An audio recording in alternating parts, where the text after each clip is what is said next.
الآن أنا أبين أمامكم حول المنظمة الجمعية العربية باكستان. جمعية الطلبة العربية باكستان هي منظمة إسلامية طلابية تعمل في أوساط طلاب المدارس الدينية والجامعات الإسلامية. تعتنى بتربية الطلاب والشباب التربية الإسلامية وتوحيد صفوفهم وتنمية مواهبهم.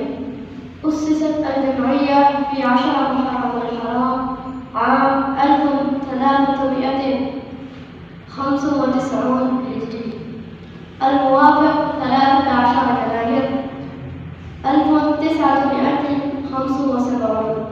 تعتبر الجمعية إحدى أهم منظمات الطلبة في باكستان. هدفها بناء الحياة وفقا للكتاب والسنة ابتغاء مرضات الله تعالى. ومنهجها 5: الأول تنمية مهارات وقدرات الطلاب تجاه خدمة الأمة الإسلامية ومواهبهم. والثاني دحض العنصرية والقومية والتفرقة الدينية. والثالث إعداد جيل لأداء المسؤولية وخدمة الأمة. والرابع نبذ الغفلة والأنانية والدعوة إلى اليقظة والوحدة. والخامس السعي على المتواصل لحل القضايا الطلابية. السلام عليكم.